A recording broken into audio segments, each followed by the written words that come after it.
Welcome to What's in the Pot. I'm your host Sean Grande, and today I'm going to show you how to make pulled pork. That's right, I make some Carolina style pulled pork as well as my own homemade dry rub and vinegar Carolina style barbecue sauce.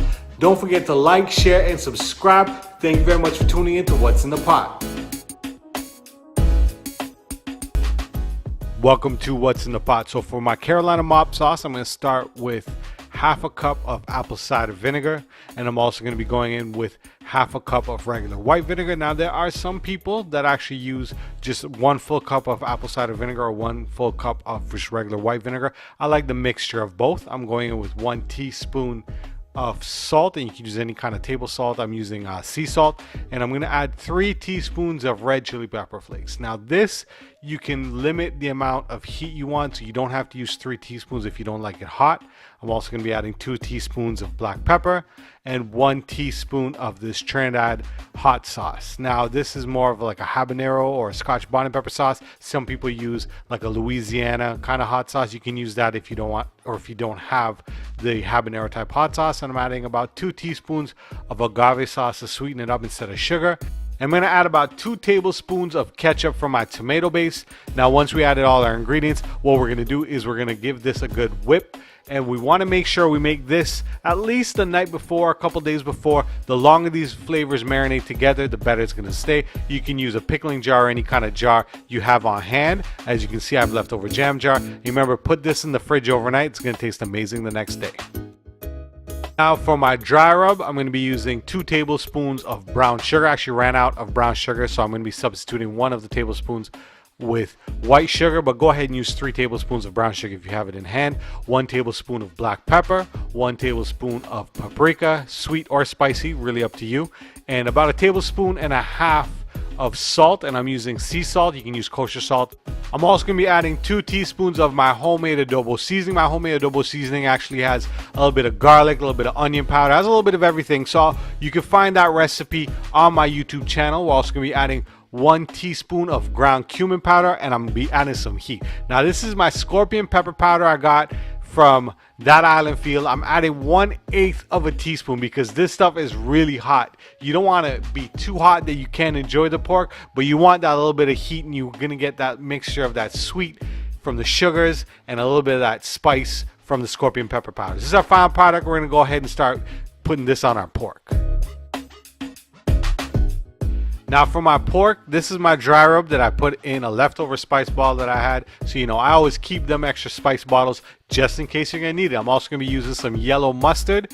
Now I'm going to be cooking this with the fat side on the top. So let's season the bottom. I'm going to add a little bit of mustard. Make sure you baste that mustard all over. Just kind of massage it through all the pieces of meat.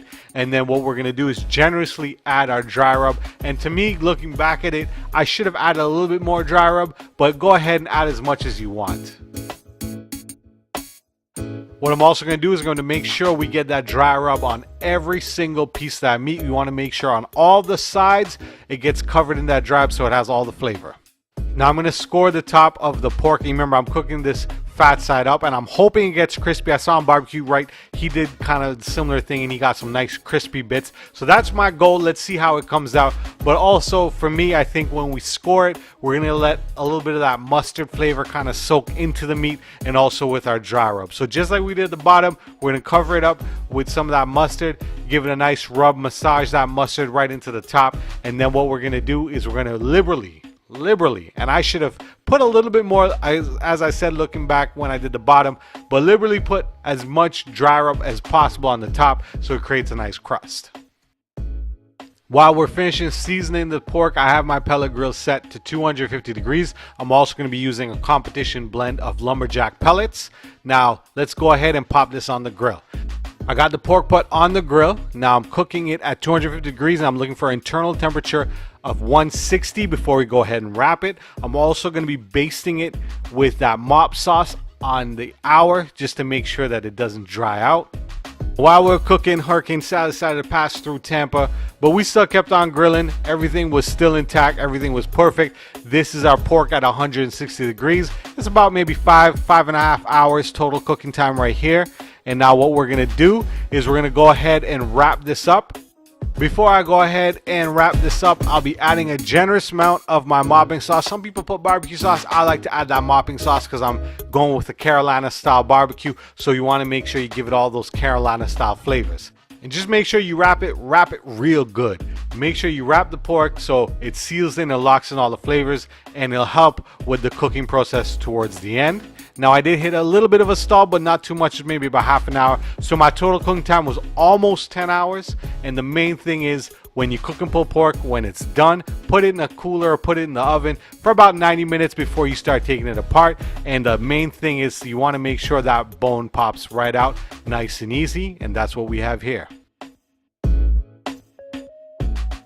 And this is our final product. This is our Carolina pulled pork. This is actually my first time making Carolina style pulled pork. Actually, first time making pulled pork in general. So I think I did pretty good. I wanted that skin to be a little bit more crispy, but it still came out with lots of flavor, lots of color, and all the juices. I mean, all that juices that were at the bottom of that foil, I'm gonna mix that in. You can see the nice color the skin got, all the flavor. It's absolutely delicious. So thank you very much for tuning into What's in the Pot. Remember, the cooking time was about almost 10 hours.